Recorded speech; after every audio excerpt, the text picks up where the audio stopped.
Wall 2 cinema ఎలా ఉంది, hit అయిందా ఫ్లాప్ అయిందా, అసలు సినిమాలో ఎన్టీఆర్ ఎలా చూపించారనేది ఎటువంటి స్పాయిలర్స్ లేకుండా డీటెయిల్ రివ్యూ అయితే చెప్తాను. వీడియో ఎండింగ్ వరకు చూసి అసలు సినిమాకి వెళ్ళొచ్చా లేదా డిసైడ్ అవ్వండి భయ్యా. ఆ తర్వాత మీ ఇష్టం. ఇది జస్ట్ నా ఒపీనియన్ మాత్రమే. First of all movie basic story plot అయితే వీళ్ళు కొంచెం డిఫరెంట్ స్టోరీ ప్లాట్ నే ఎంచుకున్నారు. కాకపోతే దాన్ని ఎగ్జిక్యూట్ చేసిన విధానమే అంత బీభత్సంగా లేదనమాట. ఇంకా నెక్స్ట్ సినిమాలో ప్లస్ పాయింట్స్ ఏంటంటే ఎన్టీఆర్ అలాగే హృతిక్ రోషన్ ఇంట్రడక్షన్ సీన్స్ అయితే చాలా బాగా వచ్చాయి. అండ్ మెయిన్ గా ఎన్టీఆర్ ఇంట్రడక్షన్ సీన్, ఆ సైతాన్ లెవెల్ మోడ్, ఇంకా బీజం అద్దరిపోయాయి భయ్యా.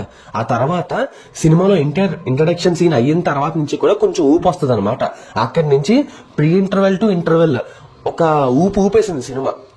ఇంకా తర్వాత మళ్ళీ క్లైమాక్స్ లో బాగుంటది. కొంచెం ఎమోషనల్ పర్ఫార్మెన్స్, ఇద్దరు హీరోలు కొట్టుకోవడం అదంతా కూడా చాలా బాగుంటది. అండ్ సినిమా ఫస్ట్ హాఫ్ లో వచ్చే సాంగ్ కూడా బాగుంది. ఎన్టీఆర్ హృతిక్ రోషన్ చాలా డాన్సులు కష్టపడి వేశారు తెలుస్తుంది. సాంగ్ కూడా అద్దరిపోయింది. నాకు తెలిసి ఇవే ప్లస్ పాయింట్స్. ఇంకా అక్కడక్కడ కొన్ని ట్విస్టులు కూడా బాగున్నాయి, పర్వాలేదు. అండ్ విఎఫ్ఎక్స్ కూడా చాలా మట్టుకు అంత బీభత్సం కాకపోయినా ఓకే. ఆ గ్రాండ్యూర్ అయితే తెలుస్తుంది. ఇంకిద్దరు హీరోలు కూడా పర్ఫార్మెన్స్ ఎక్కడ తగ్గకుండా ఇద్దరిని బ్యాలెన్స్ చేస్తూ బాగానే రాసుకున్నారు సీన్స్ అన్ని.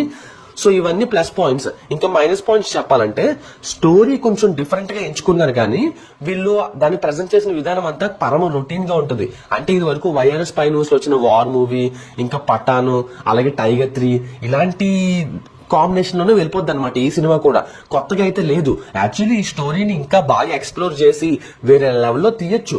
అంత డీప్ పొటెన్షియాలిటీ ఉంది స్టోరీలో. కాకపోతే వీళ్ళు పైన టచ్ చేసి వదిలేశారనమాట.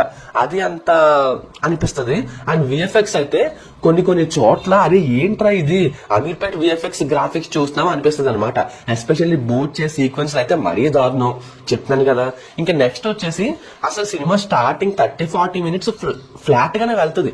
ఎన్టీఆర్ ఇంట్రడక్షన్ సీన్ వచ్చే వరకు కూడా ఏదో అలా వెళ్తుంది అనమాట. ఎన్టీఆర్ వచ్చిన దగ్గర నుంచి సినిమాలో ఊపు వస్తుంది. అలాగే ఇంటర్వల్ అయిపోయిన తర్వాత నుంచి స్టార్టింగ్ ఒక 20-30 మినిట్స్ మళ్ళీ బోరు, చెప్తున్నాను కదా, పరమ నీరసం తెప్పించేస్తుంది. ఫస్ట్ హాఫ్ కొంచెం యావరేజ్ గా ఉందనుకుంటాం, సెకండ్ హాఫ్ ఏమో ఫస్ట్ హాఫ్ కంటే దారుణంగా ఉందనుకుంటాం. అలా ఉంటది అనమాట పరిస్థితి. మళ్ళీ సినిమా ఎప్పుడో క్లైమాక్స్ వచ్చే టైంకి కొంచెం నిద్ర లేస్తుంది. సో ఓవరాల్ గా మంచి సినిమానే. వీళ్ళు ఏంటంటే సరిగ్గా ప్రెజెంట్ చేయలేకపోయారు, ఎందుకో తెలియదు. కానీ మొత్తానికి ఈ సినిమా అయితే బిలో యావరేజ్ అయ్యా. చెప్తున్నాను కదా, ఉన్నట్టుగా చెప్పాలంటే సినిమా అయితే అలాగే ఏడ్చింది. మరి ఏం చెప్తాం, ఎన్టీఆర్ అయితే మరీ తక్కువ చేశారని చెప్పలేం, మరీ ఓని మంచిగా చూపించారు అని చెప్పలేం. ఏదో అలా ఇంకేం చెప్తాం గానీ. సో స్పాయిల్స్ లేకుండా చెప్పాలంటే ఇదే. లేదు మాకు స్పాయిల్స్ కూడా కావాలంటే ఇంకొక వీడియో చేస్తాను. సినిమాకి నా రేటింగ్ వచ్చేసి 1.5 మాత్రమే.